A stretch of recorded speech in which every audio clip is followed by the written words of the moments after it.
ফিরিয়ে আনতে হবে।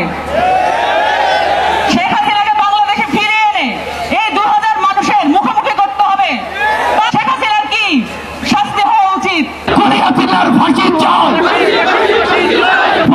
চাই, ফাঁসি চাই। দিল্লি না ঢাকা, দিল্লি না ঢাকা, ক্ষমতা না জনতা, ক্ষমতা না জনতা, দিয়েছি তো আরে দেবে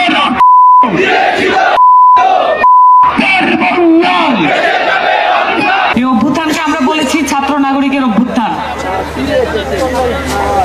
15 বছরের ফ্যাসিস্ট আমলে সকল নির্যাতিত মানুষ একত্রিত হয়ে রাস্তায় নেমে এসেছিল এবং এই সকল নির্যাতিত মানুষের মুখে একটাই দাবি ছিল, শেখ হাসিনার পতন চাই।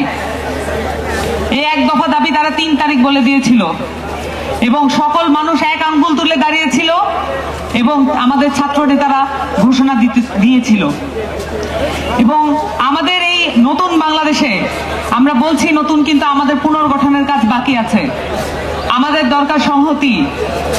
আমরা পুনর্গঠনের জন্য এগিয়ে যাচ্ছি, কিন্তু আমাদের সামনে অনেক বাধা আছে।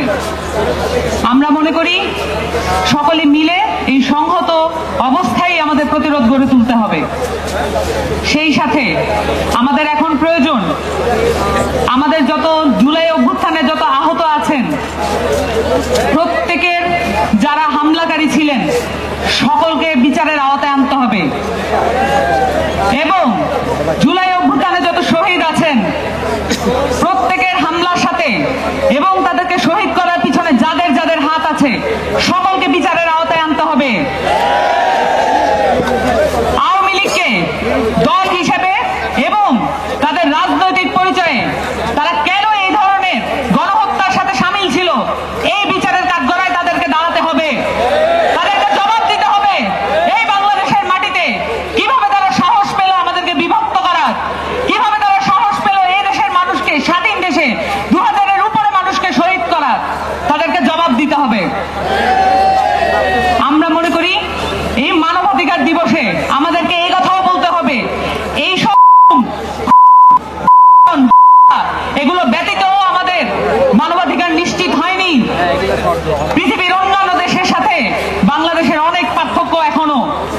আমাদেরকে এখনো ন্যূনতম মানবাধিকারের জন্য লড়াই সংগ্রামে নিয়োজিত হতে হয় এবং ন্যূনতম মানবাধিকারের জন্য, ন্যূনতম ভোটাধিকারের জন্য এখনো রাস্তায় নামতে হয়, জীবন দিতে হয় আমাদেরকে এখনো। আমরা আমাদের সংগ্রামী এই জাতিকে আর কতদিন সংগ্রাম করতে দেখবো? আর কতদিন আমাদের নির্দোষ ভাই বোনদের রাস্তায় হতে দেখবো? বিচারহীনতার সংস্কৃতি আর কতদিন এই বাংলাদেশে থাকবে সেটা আমরা জানতে চাই। জাতীয় নাগরিক কমিটির পক্ষ থেকে আমরা আপনাদের সাথে আছি, জনতার সাথে আছি এবং আমরা জনতার মধ্যে থেকে এই দাবিগুলো উত্থাপন করছি। আমরা চাই দল হিসেবে এবং যারা ব্যক্তি হিসেবে এই ধরনের গণহত্যার সাথে জড়িত ছিল তাদেরকে বিচারের আওতায় আনতে, আন্তর্জাতিকভাবে এবং বাংলাদেশে শেখ হাসিনাকে বাংলাদেশে ফিরিয়ে আনতে হবে। শেখ হাসিনাকে বাংলাদেশে ফিরিয়ে এনে এই 2000 মানুষের মুখোমুখি করতে হবে। তারা বলে দেবে শেখ হাসিনার কি শাস্তি হওয়া উচিত। এই বাংলাদেশে আমরা সকলে ঐক্যবদ্ধ থাকবো এবং বিচারের মুখোমুখি সকলকে না করা পর্যন্ত এই বাংলাদেশে কোনো বিভাজন আমরা হতে দেব না। আপনাদের সকলের কাছ থেকে আমি এই শপথ চাই। জাতীয় নাগরিক কমিটির পক্ষ থেকে আপনাদের সকলকে সালাম, অভিবাদন এবং সকলকে একসাথে ঐক্যবদ্ধভাবে লড়াই করার আহ্বান জানিয়ে আমি বক্তব্য শেষ করছি। সকলকে ধন্যবাদ।